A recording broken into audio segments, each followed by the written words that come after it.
Hello and welcome back to Cello from the Beginning. For our next several lessons, we're going to be working on in and around the G string, the G and D string, the G major scale, and also a little bit in C major. But to begin with, we're going to have a couple of lessons extending what we have already learned of our G string and the bottom part of that G scale. We've been working with the 0134 finger pattern on the G string. We're now going to extend that onto the D string and even the A string, so that we'll be working throughout the key of G major all the way up onto the A. So our next two lessons will be based on music, which of course link is in the description, that are exercises, G major exercises is what I've titled it. There's 8 of them. We'll do 4 in this lesson and then 4 in the next lesson. So if you have your music, and I'm going to go ahead and bring it up now so we can take a look at it, you'll see that exercise 1 is a straightforward scale pattern beginning on the G string, 0134 finger pattern, then right on to the D string, 0134 finger pattern. Now this happens twice, first line and second line. What's different between the two lines, if you'll notice, is the first time we go up, we repeat the top note and come down. Then on the second line we go up, but we do not repeat the top note. We turn around and we come down. One other thing to notice on this music, which you'll see in several of these exercises, is the indicator here, these dashed slur marks. So when you have dashed slurs, what those are is they're basically optional whenever you have markings like that. And you'll see it a lot in etudes and method books because it's a way of telling you to practice it the first time without slurs and then to go back and add these slurred patterns rather than writing out the whole exercise again just to put slurs in. And that's what we'll do. So let's begin. Go ahead and find your fourth finger 0134 hand position on the G string. Check it with our C. So we know our fourth finger is in tune, our hand's in the right place. All right, let's begin. Exercise 1. 1, 2, ready, play.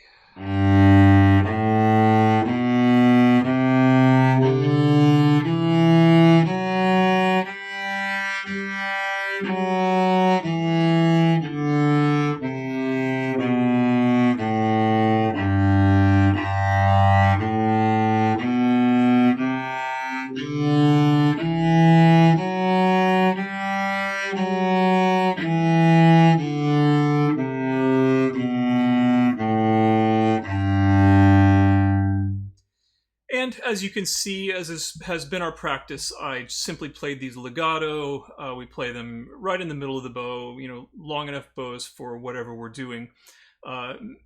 Middling volume, kind of mezzo forte-ish volume. So it doesn't have to be super quiet or super loud, but definitely let's play them legato and connect it. Now, let's do this again, and we'll add in these slurred bowing. So what we're going to do is we will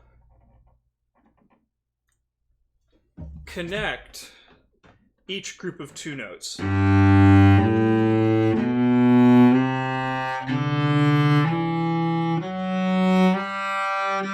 on like that.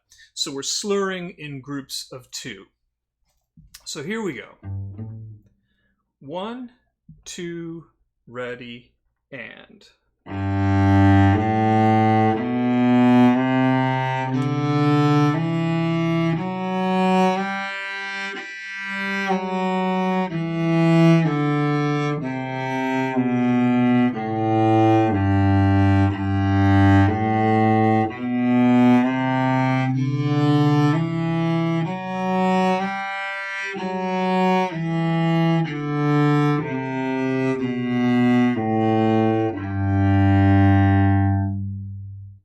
So one thing that you might have noticed as you played that exercise is when we add the slurs, is if we're repeating the top note, then the slurs are the same notes that are slurred together going up are slurred going down. So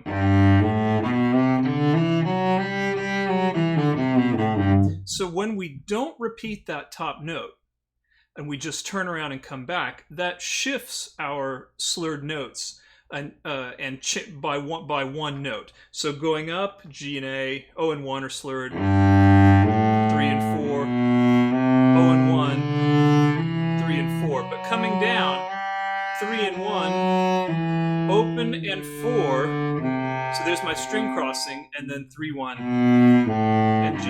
So that's a good thing to remember as we're practicing scale exercises especially, is that you can change by repeating or not repeating the note at the top of the scale. You can change your slur pattern and get extra practice. And that not repeating the top note is what adds the complication of the string crossing in the middle of a slur coming down. All right, so that's exercise 1, very straightforward. So let's go ahead now and take a look at exercise 2. So what do we have here? This is called a scale in thirds. Why? Because we're starting on the G, but instead of playing the next note, the interval of a second, we're playing the interval of a third, open to open G to B natural. Then we play the next scale tone, A, G, A, B, C, you see there, and we go up a third. Next scale tone, up a third.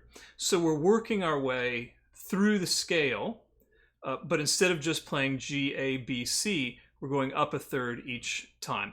And then we turn around at the top, repeat that, and come back down. And once again, you'll see there are the slurs added here. Now, these slurs will be tricky. We'll talk about those in a second. But first, let's practice our scale in thirds. So once again, we find our hand position, tune our fourth finger. Make sure we're ready to play. Here we go. 1, 2, ready, play.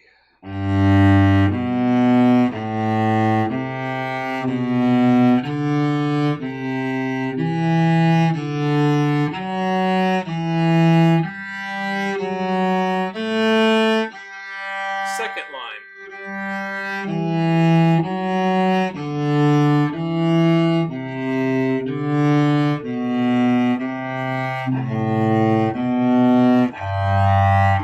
D, G. Just a little tag there to end in the on the tonic note. So the scale in thirds can be tricky because we add a lot of string crossings in the middle of the scale. So the beginning, not so bad. Up to that point, we're good. Then we begin having string crossings on every note. Third finger to open D, to fourth on the G, to 1 on the D. Then we're okay. Up to the A, back to 4 on the D. So that little middle part of the scale and going up the very last part of the scale, we really get a complicated string crossing. If you have trouble with that, just isolate it. Start with that third finger, then the open D, then the 4 on G, then the 1 on D. You can just loop that.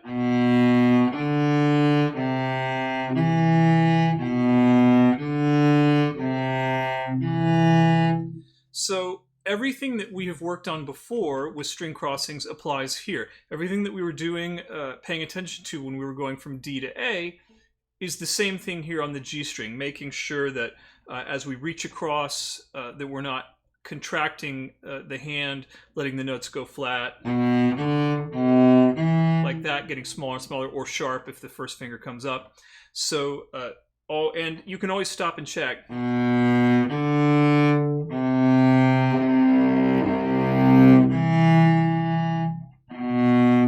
So be very careful of that middle section of the scale in thirds, because that's really a lot of what we're learning in these scales in thirds is dealing with string crossings.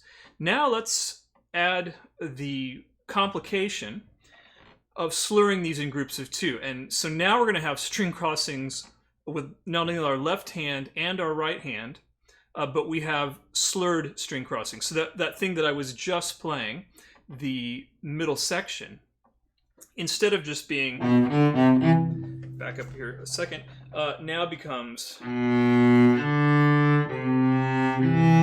so it's not any different from my left hand, but it's definitely harder for the right hand. So let's give it a go. So we'll check our fourth finger.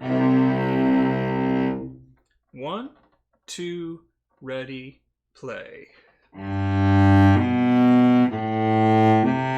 Slur and cross. Slur and cross. Slur and cross. Come down. Cross.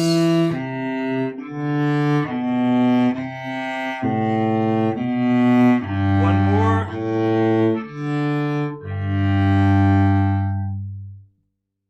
All right, I hope you did well on that.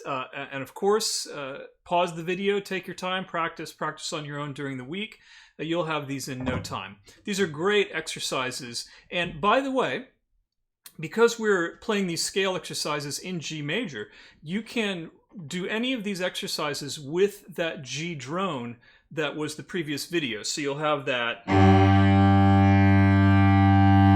that held G going in the background, and you can play these exercises against it, and you'll hear some of those pitches both tune or detune if you're not quite right. All right, let's take a look at exercise 3 now. So we're back this time to our G major scale, but we're extending it beyond the octave. So instead of stopping right there at the high G and going back down, we're going up, keeping the G major scale pattern going onto the A string. Now notice here, in this key signature of G major, which has an F sharp, we're using the 1, 3, 4 finger pattern on the G string, the 1, 3, 4 finger pattern on the D string, but when we get to this A string, we have to use the 1, 2, 4 pattern. Now, you'll be familiar with this because that upper part of the scale was our D mixolydian, where we had the flat 7. So we've already practiced making that change from third finger to second finger in previous videos. So we're just extending this G scale up, and of course it's all stepwise. We go up, we go down, then we go almost all the way down, we come back up again, and then we go all the way down. You'll see it as we play. So let's find our hand position. 1, 2, ready, play.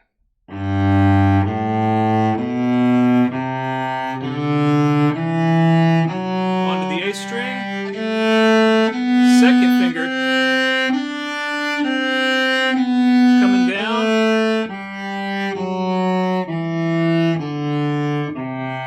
Turn around.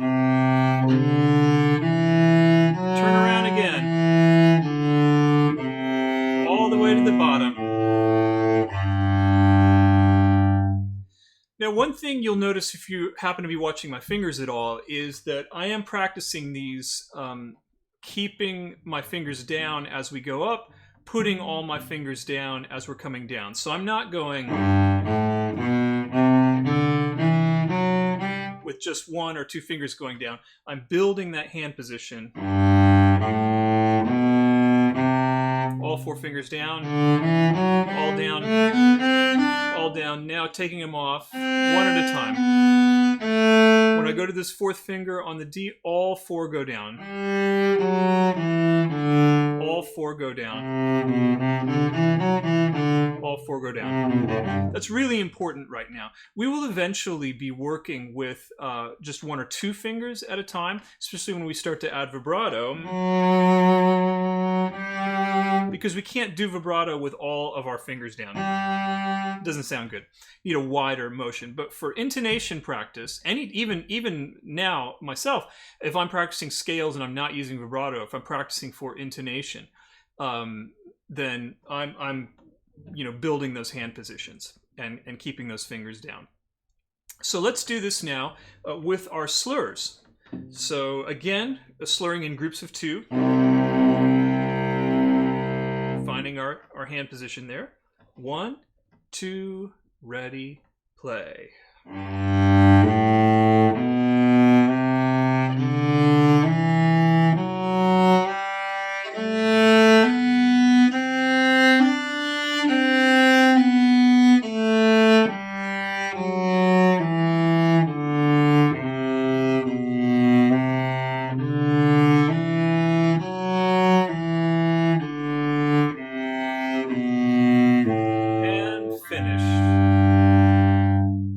So this is, again, just our G major scale extended up onto the A string. So let's go on now and take a look at exercise 4, which will be the last exercise in this video. And then in the next video, we'll do the second page. So here we have a scale, instead of in thirds, our broken thirds, we have a scale in the interval of fourths. So as you'll see, I'm still ascending. If you look at every other note, you see I'm still ascending the scale. G, A, B, C, 01, 3, 4, 01, 3, 4. But the in-between notes, I'm now going up a fourth instead of a third. So, sounds like this, just as an example. You hear the interval there, it's larger than our third. That was our broken thirds, here's our broken fourths. So we're going to have a lot more string crossings in this one. We really get into them almost right away. We start 04, 1. Now crossing, cross, cross, cross, cross. Cross, cross, cross, cross. Then in the second line, watch out for this. So that was the scale going up.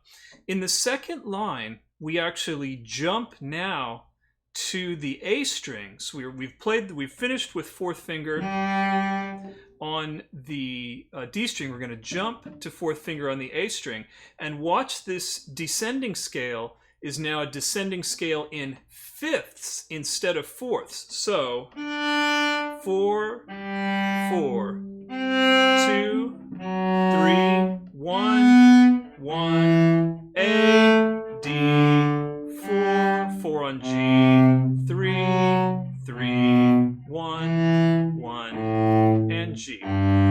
So ascending, we're doing the interval of fourths. Descending, we're doing the interval of fifths. Now you can, I'll play it straight through, but you can certainly break this into 2 parts and work on just the fourths and then work on just the fifths before you put it together. Also, you'll notice that there are no slurs indicated here. You can certainly practice that if you get comfortable with this, but they are quite difficult. The fourths, not so bad.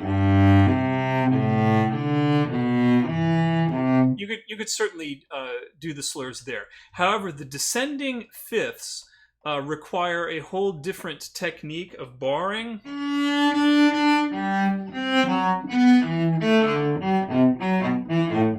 Which we have not learned yet, and which I do not want to introduce. So do not do slurs, even if you practice slurs going up the scale for the fourths. Don't do the slurs right now for the fifths coming down, because that is a really, really difficult thing. And as you might have seen, the technique for barring fifths requires a total disruption of our normal left-hand technique that we're working on. So we don't want to introduce that right now.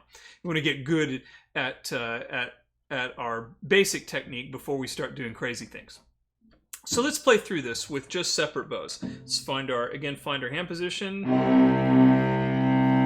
All right. 1, 2, ready, play.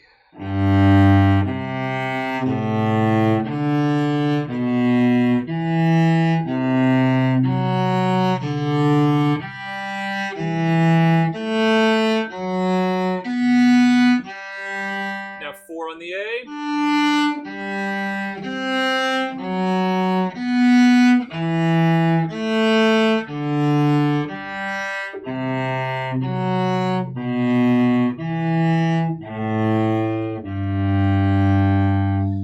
One thing you'll notice as you're working on that is that when you are doing the descending scale in fifths, you're not going to be able to do a pure legato because you're having to, in most cases, jump a finger from one string to another. So you've got to interrupt. You can't really go.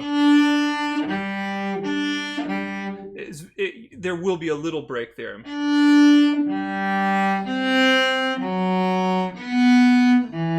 So the 4/4 and the 1/1 and the 3/3 later, there will be a tiny break between those notes as you jump. You just have to stop your bow just for the tiniest, millisecond while you jump the finger from one string to the other. So don't be frustrated with that. It's there's no way to make those a smooth, totally smooth connection because we are having to physically lift the finger from the A string and put it down on the D string.